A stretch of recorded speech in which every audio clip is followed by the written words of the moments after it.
Assalamualaikum warahmatullahi wabarakatuh. Ada kekeliruan berpikir nanti kalau anak saya sudah hafal Quran, anak-anak SDIT ini sudah hafal Quran mau apa? Karena bayangan dia kalau sudah hafal Quran jadi ustadz. Gak maulah anak kami jadi ustadz, nanti macam Ustadz Somad, ceramah sana ceramah sini. Gak maulah kami anak kami jadi imam, paling-paling jadi imam tarawih. Tolong mindset kita dibetulkan, main otak, setting. Karena banyak juga orang ini main otak setan. Mindset otak setan. Jadi hafal Quran itu bukan tujuan, hafal Quran itu sarana. Tujuannya rumah sakit budi kemuliaan, sarananya naik ojek, naik grab, naik mobil, naik sepeda. Ini ngapal Quran ini sarananya, tujuannya supaya dia menjadi hamba Allah, jangan jadi hamba harta, hamba kuasa, hamba wanita. Kalau sudah dia hafal Quran SDIT, habis itu kita tidak paksa dia mau jadi apa, terserah. Anak saya tak saya paksa jadi ustaz, terserah mau jadi apa dia. Bakat dia kemana. Jadi kalau nampak dari kecil udah megang-megang jarum suntik, memang ke fakultas kedokteran lah itu. Dua kemungkinan, kalau tidak pecandu narkoba. Nauzubillah, nauzubillah. Jadi pendidikan Islam pertama dimasukkan ke kepalanya itu Quran, habis itu hadis Nabi, habis itu barulah akhlakul karimah. Itu mesti dibetulkan. Jangan nanti berpikir nanti habis hafal Quran jadi apa? Ya tetap jadi profesi dia. Kalau dia jadi pengacara, dia jadi pengacara yang hafal Quran. Kalau dia jadi tentara, dia jadi tentara penghafal Quran. Kalau dia jadi polisi, jadi polisi penghafal Quran. Betul kepalanya, tak dimakannya, tak dizoliminya orang lain. Itu tujuannya. Insya Allah 10-20 tahun akan datang, generasi kita adalah generasi yang Qurani. Dan kita punya kontribusi di situ dengan SDIT ID. Bagaimana hukumnya kegiatan ilmiah dokter disponsori pabrik obat? Pabrik obat menyediakan duit 100 juta, dibuat acara ilmiah, seminar, lokakarya segala macam, atau acara agama yang menyelenggarakan dokter. Di mana letak haramnya? Mungkin akan terjadi kolusi, nepotisme, kecurangan, penilaian tidak lagi normal. Dikhawatirkan terjerumus dalam gratifikasi. Makanya suatu ketika sahabat Nabi mengutip zakat dari Yaman. Ketika barang-barang zakat dibawa, kambing, onta, lembu, ini kambing untuk zakat, ini kambing saya. Kata Nabi, kok ada kambing zakat, ada kambing saya? Kau dapat kambing dari mana? Hadiah. Kata Nabi, seandainya kau duduk di rumah emakmu, di rumah bapakmu, mungkinkah ada orang ngasih kambing? Tak ada. Dia dapat kambing itu karena jabatan. Dikhawatirkan ke depan penilaian dia tidak lagi normal. Sebelum dapat hadiah kambing, periksanya. Berapa kambing? 40 ekor, satu. Berapa unta? 5 ekor, satu kambing.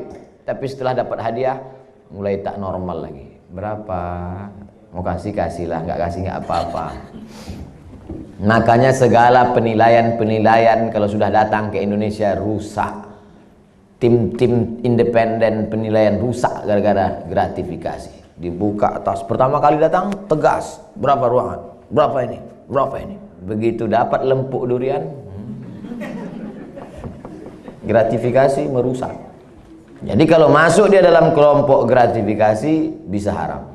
Tapi kalau pandai tidak merusak, gimana caranya tidak merusak? Teknisnya ya diatur.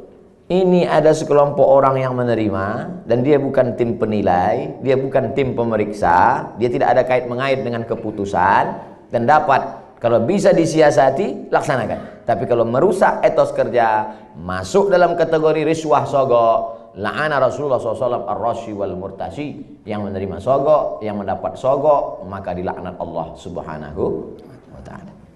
Bisa kami Pak Ustadz selamat? Lanjutkan. Tak selamat? Stop. Profesi dokter pria, dokter kandungan, memeriksa pasien perempuan. La yakhluwanna rajulun ma'amra'atin illa ma'adhi mahramin. Tak boleh berdua-duaan laki-laki dengan perempuan kecuali tak ada mahram, kecuali ada mahram. Tak boleh. Antamus sayada mura'atin la tahillu lahu, menyentuh tangan perempuan yang tak mahram lebih baik ditusuk paku dari api neraka ke kepala daripada menyentuh tangan perempuan yang tak mahram. Kena pasal-pasal ini. Tapi ada pasal meringankan, ad-darurat tubihul mahzurat. Ternyata ketersediaan dokter perempuan tidak mencukupi jumlah pasien perempuan. Itulah maka tadi saya sebutkan, kalau diterima nanti 20 anak tahfiz Quran SDIT, nanti mesti ada 7, 5, 10 yang perempuan, supaya mereka nanti akan menjadi dokter spesialis kandungan di UII nanti. Amin.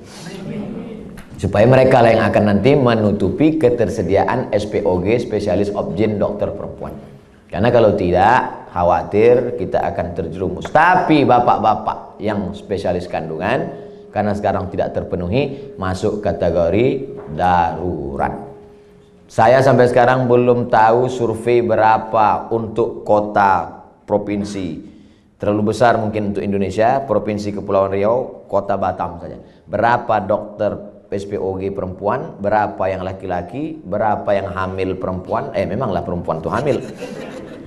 Berapa hitungannya? Kalau satu dokter tuh berapa? Kalau masih dalam kategori darurat, tapi kalau hanya untuk tidak darurat. Ustadz dulu, anak Ustadz Mizyan Hazik Abdillah, dokternya laki-laki atau perempuan? Perempuan. Dokter Sri namanya. Di depan UIN Suskariam, Jalan Pelajar. Dokter perempuan. Tapi andai tak lagi ada dokter perempuan, hanya tinggal dokter laki-laki, pilihannya antara dua. Kalau tidak ditangani dokter laki-laki, mati. Maka tak boleh pilih mati. Assalamualaikum Bapak. Ya, istri Bapak sedang hamil tua. Kami tidak ada lagi dokter perempuan. Yang ada dua, mati atau dokter laki-laki. Biar aja mati. Tak boleh. Haram hukumnya memilih mati. La tulqu bi aidikum ila tahlukah. Tak boleh menjerumuskan diri sendiri kepada kematian. Pilihlah dokter laki-laki dengan alasan darurat. Jadi Bapak dokter jangan merasa kau sedang berbuat dosa besar, tapi kau sedang menyelamatkan orang banyak. Saya tak bisa merasakan gimana rasanya jadi dokter laki-laki yang memeriksa perempuan. Apakah tak ada lagi nafsunya, atau dia macam menengok daging sapi saja? Itu tak bisa kita rasakan, karena semua kata-kata yang bercerita tentang rasa, rasa pasti berdusta. Kata tak dapat menceritakan rasa. Tak bisa.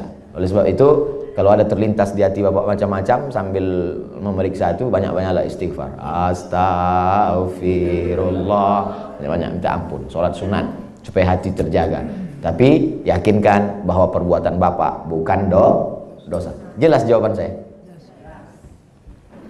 Bagaimana pandangan Islam suntik botok mengurangi kerutan yang tak bersifat permanen, bertahan 6 bulan? Tak boleh mencabut uban, karena uban itu nanti di akhirat akan menjadi cahaya. Lama saya berpikir, uban kok cahaya? Kenapa uban tak boleh dicabut jadi cahaya? Baca hadis, jangan baca hadisnya, baca syarah penjelasannya. Rupanya dengan melihat uban di cermin, ingat tua, ingat mati, bertambah takut, bertambah amal. Makanya dengan bertambah takut, bertambah amal, maka akan menjadi cahaya. Itu rupanya korelasi uban dengan cahaya. Apa hubungannya dengan kerut? Kerut sama uban juga sama, mengingatkan bahwa kita sudah tua. Saya dulu waktu muda tak ada ini. Saya tengok foto-foto saya yang lama waktu di Mesir, ganteng juga. Saya sudah tua. Tapi dengan tua ini kita sadar bahwa sudah tua, bahwa kita ini akan mati. La'ana Rasulullah SAW al-wasimat. La'anallahul wasimat. Hadisnya riwayat Abdullah bin Mas'ud. La'anallahul wasimat. Allah melaknat perempuan tukang buat tato. Wal mutasimat, minta buatkan tato. Wal mutanammisat. Apa ini? Alis. Mencabut alis, mencukur alis. Wal mutafallijat, gigi. Karena orang kalau sudah bertambah tua, bertambah giginya. Bukan gigi itu bertambah panjang dia. Maka gigi itu dia otak-atik. Zaman dulu orang kalau mau nikah tak ada pakai akte kelahiran. Sama macam mau beli sapi kurban, kambing kurban. Gimana kita tahu umur kambing itu sudah 2 tahun? Tengok giginya. Orang pun juga tengok giginya. Ngotak-atik gigi. Wal mughayyirat, yang nomor 5, merubah ciptaan lil husni, karena untuk mempercantik. Kalau merubah ciptaan dari yang tak layak menjadi layak. Ibu bapak dokter yang gigi, tukang pasang kawat gigi, jangan sangka itu perbuatan haram. Ada memang dia perlu. Ada orang ini kalau dia senyum sama kita 3 hari kita tak bisa tidur. Nah, itu memang perlu dibetulkan, perlu luruskan, diperbaiki. Tapi kalau hanya untuk gaya-gaya aja, hari Senin pink, hari Selasa hijau, ini mubazir, perbuatan saya saudara setan. Oleh sebab itu maka kira-kira suntik botok mengurangi kerutan ini termasuk yang mana nih? Masuk kategori nomor 5, mughayyirat lil husni, merubah untuk mempercantik-cantik saja. Sebetulnya saya tengok-tengoklah, dia sebetulnya tidak berubah jadi cantik, dia saja merasa cantik. Berapa banyak orang yang operasi pipi, operasi dagu, operasi hidung, dia merasa cantik, kita takut. Saya terus terang dengan orang operasi takut saya tengok. Dan saya tengok wajahnya yang operasi itu bentuknya sama-sama aja semua kan. Sama macam bencong. Hidung panjang, dagu panjang, panjangnya tak tentu arah pula. Rupanya silikon itu tidak bisa berinteraksi dengan darah. Akhirnya membusuk. Busuklah darah di hidung ini. Kata dokter, ini mesti dipotong. Dipotong hidung ini.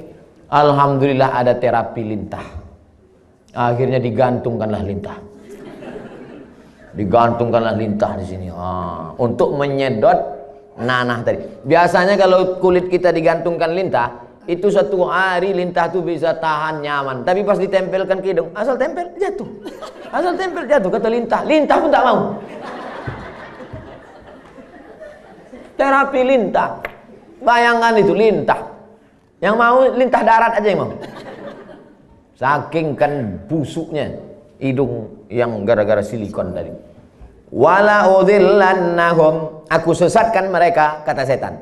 Setelah sesat, wala umanniyannahum, aku buat mereka berhalusinasi, berimajinasi. Apa kata setan? Kau cantik, kau cantik, kau cantik, kau cantik, kau cantik, kau cantik, kau cantik.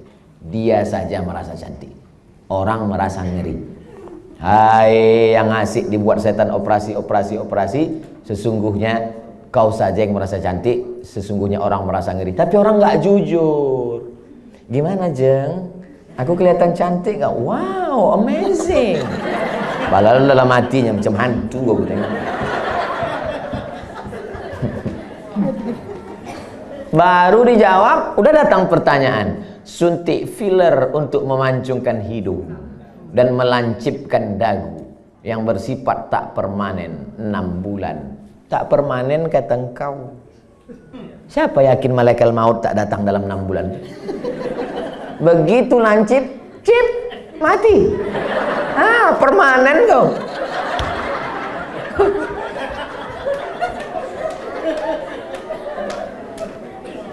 Kau cantik bukan karena dagu kau lancip. Kau cantik bukan karena hidung kau panjang. Kau cantik karena bekas air wudhu. Kau cantik karena habis baca Quran. Kau cantik. Yang mengatakan cantik tak cantik itu kan hati. Betul? Bapak-bapak ganteng, bininya tidaklah jelek, tapi rasanya taklah sepadan berjalan. Pas ditanya orang, Pak, siapa perempuan paling cantik? Itulah yang paling cantik gitu deh. Entah dia jujur, entah takut, Allahu a'lam. Karena antara jujur dan takut ini beda-beda tipis. Tapi yang jelas kata dia, cantik itu membuat cinta atau cinta itu membuat cantik?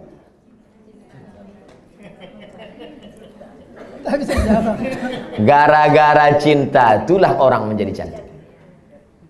Karena kalau cantik itu relatif. Gara-gara cinta itulah orang menjadi cantik. Dan cinta itu letaknya di hati.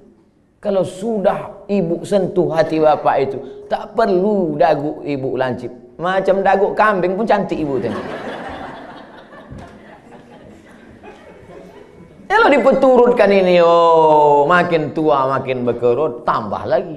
Makin tua makin turun. Dia bertahan paling cuma 2 bulan, 6 bulan tahan. Habis itu hidung turun, dagu turun. Tinggal mencari sapu lidi aja lagi. Nenek sihir.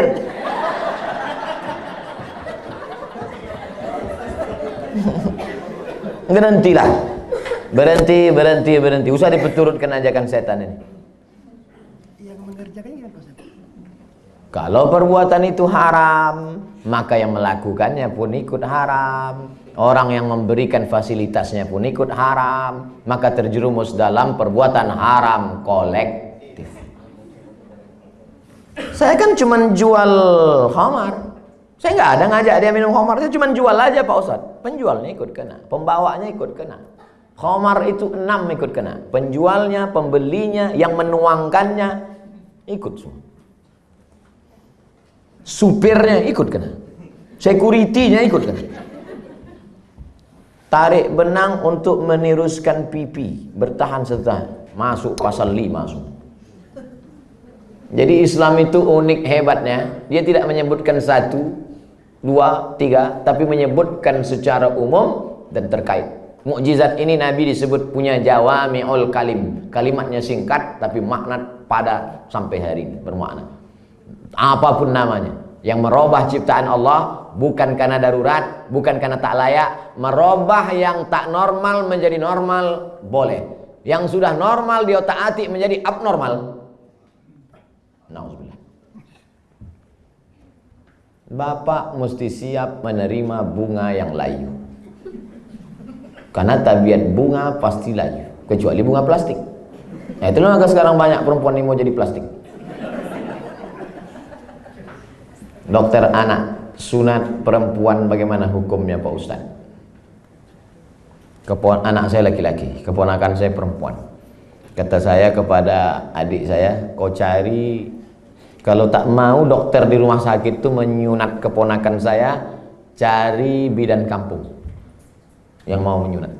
Karena saya berpegang pada mazhab Syafi'i.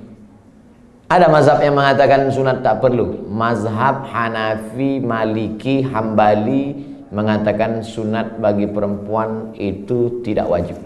Sedangkan saya berpegang pada mazhab Syafi'i mengatakan wajib. Adakah khitan sunat perempuan pada zaman Nabi? Ada.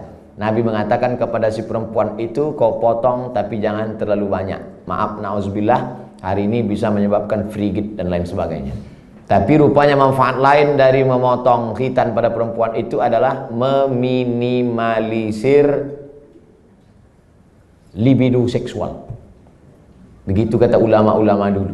Oleh sebab itu saya sampai hari ini tetap berpegang pada mazhab Syafi'i. Anak perempuan kalau tak mau dokter memotong karena takut bahkan bisa masuk HAM, hak asasi manusia, banyak saja pasal-pasal yang mereka lakukan. Sedangkan di zaman Nabi yang pakaian tertutup, makanannya bersih, tontonannya bersih. Apalagi zaman sekarang tontonannya maksiat, makanannya memicu libido seksual dengan berbagai macam cerita hubungan. Maka khitan amat sangat baik. Salah satu usaha meminimalisir. Bagaimana cara sebaiknya bagi dokter anak menasehati pihak ortu imunisasi bayinya sejak lahir? Dulu saya diundang oleh Kementerian Kesehatan Provinsi Riau. Videonya kan viral, coba cari. Sosialisasi suntik imunisasi. Saya jelaskan di situ bahwa fatwa Majelis Ulama Indonesia beda antara bendanya ini halal atau memakainya yang mubah. Boleh. Nah, jadi ini dua fatwa nih. Bendanya tidak halal. Sampai sekarang tak ada fatwa MUI bahwa barang itu halal. Karena memang dia dibuat dari babi. Maka tak ada fatwa halal. Yang ada itu fatwa mubah, boleh menggunakannya Karena alasan memilih dua mudarat yang teringan. Cacat, sakit, mati dengan babi. Kalau kita masuk ke hutan, pilihannya babi sama mati. Pilih mana? Pilih babi atau mati? Orang Batam pilih gonggong. Tidak boleh pilih mati. Pilih babi. Pergilah kita berdua ke dalam hutan. Tak ada makanan. Ustaz, pilihannya dua nih Ustaz. Kita mati atau makan babi? Ayo kita makan babi nih. Hanya untuk menyambung hidup. Sementara dapat pisang. Tapi setelah dapat pisang, tinggalkan babi. Yang gua nanti pas dapat pisang, saya makan pisang. Bro, ayo makan pisang. Enak babi ini Ustaz. Gak bisa. Mana tahu nanti datang pakar medis dunia, entah dari mana, dibuatnya lah barang dari yang halal, maka kita tinggalkan yang ini. Tapi sementara dia datang, maka menggunakan ini hukumnya mubah. Jelaskan itu. Kami tak bisa menjelaskannya Pak Ustaz. Tontonlah video ini. Potong. 1 menit tak sampai tadi. Masukkan ke Instagram. Tontonkan ke ibu tuh. Saya tak mau. Tonton ibu. Nggak mau, ini Ustaz radikal katanya. Kalian carilah Ustaz yang agak-agak lembut sedikit. Bagaimana cara dokter bisa lillahi ta'ala, bisa menghindari sifat riak, sombong, bila kita memiliki kelebihan keahlian dibandingkan dokter-dokter lain. Insya Allah nanti kalau sudah berdiri, pas pembelian tanah pun nanti pas ini soalnya yang saya cakapkan ini tak bisa pakai teori. Kita ID sudah survei dapat tanah 1 hektar di harganya 200 juta. Ini dokter yang sombong, yang riak, yang mobil mewah, kesini duluan bawakan proposal. Assalamualaikum Pak Dokter. Pak Dokter kan pasiennya banyak. Oh iya kata dia. Saya yang paling hebat di Batam ini kata dia. Rumah Pak Dokter kan paling bagus. Oh iya kata dia. Rumah saya yang paling mahal. Ini tanah nih 200. Aduh semua utang kata dia. Jadi kalau mau menghilangkan kesombongan, keangkuhan, nih pas praktek. Makanya nanti pas hari ulang tahun ID, peringatan hari besar ID, jalan-jalannya itu ke danau, ke bukit, ke mall, oke sudah itu udah. Jalan-jalan ke panti asuhan, jalan-jalan. Tapi kalau kita sudah punya sendiri, maka tiap hari pertemuan dibawakan, tiap bulan datang di grup ada terus. Belum bayar, ini anak 4. Maka insya Allah itu menghilangkan keangkuhan, kesombongan, keegoan, segala macam. Kita hanya berusaha. Ceramah ini ada baiknya. Tapi tiap hari ceramah, tak masuk ke kepala. Ada tingkat jemu, ada tingkat bosan. Ada orang bosan pada ceramah. Orang kalau terus muncul bosan. Desainer, koreografer, tukang desainer pakaian itu, yang laki-laki, itu muncul kebosanannya pada perempuan. Kan banyak yang melambai kan? Kalau ada orang bosan pada perempuan gara-gara sering menengok perempuan, itu desainer sama koreografer. Yang lebih mengerikan adalah bosan mendengar ceramah. Apalagi sampai tobat sama ustaz. Aku kalau sama ustaz ini tobat aku. Nah, itu na'udzubillah. Jadi makanya saya ingin mengatakan bervariasi. Ceramah oke, sebulan sekali, seminggu sekali. Tapi harus ada amal yang tidak teori tapi langsung praktek. Nah, maka saya selalu sama. Di mana-mana saya ceramah tak keluar dari 3. Islahut tarbiyah, perbaikan pendidikan. Islahul iktisad, perbaikan ekonomi. Islahul siyasah, perbaikan politik. Perbaikan politik, pilih anggota dewan yang peduli pada syariat Islam. Perbaikan ekonomi, belanjalah ke warung tetangga, bangkitkan ekonomi umat. Perbaikan pendidikan, masukkan anak-anak ke pondok pesantren. Yang punya duit banyak, beli tanah, dirikan sekolah. Karena sekolah yang ada sekarang belum mampu untuk menampung anak-anak kita. Apalagi anak-anak yang tak mampu. Daftar ulang 17 juta. Anak siapa yang bisa? Tak tertampung. Yang sekarang tidak mendapat pendidikan layak itu 10 tahun lagi 3 tahun SMP, 3 tahun SMA, 4 tahun S1. Yang sekarang SMP, cabut, mabuk, sakau, lem kambing, itu yang akan jadi anggota dewan tahun 2040. Satu-satunya jalan memperbaiki umat lewat pendidikan. Dan ID tidak hanya menyehatkan badannya, tapi juga menyehatkan generasi ke depan, insya Allah. Amin. Udah aku sampaikan ya Allah. Kalau tak percaya juga idin entahlah.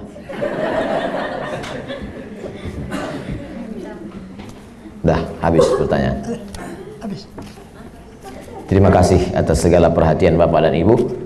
Ceramah kita pagi ini baru starting point, baru start. Ini belum finish.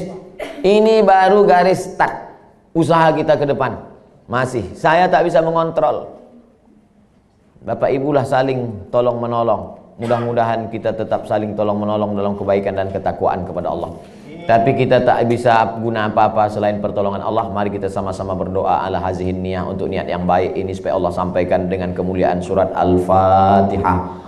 A'udzubillahi minasyaitonir rajim. Bismillahirrahmanirrahim. Alhamdulillahirabbil alamin.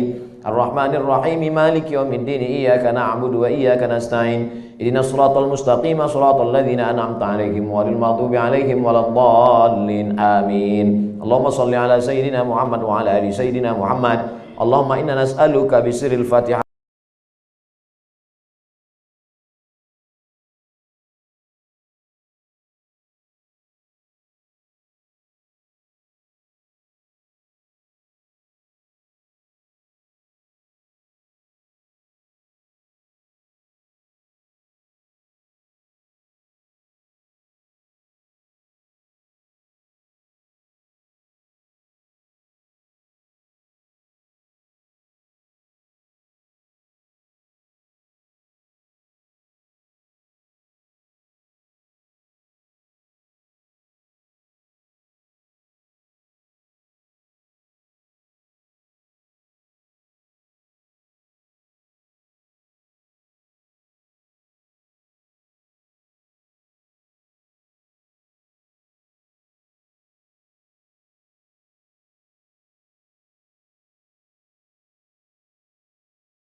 Saya nunggu perlu. Hehehe.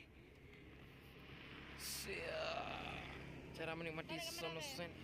Kau harus pakai HP enam lagi GoPro. Perlu buka video 6 menit. 6 menit. Panjang lah 6 menit. Habis baterai 5%. Kak minta piring kah?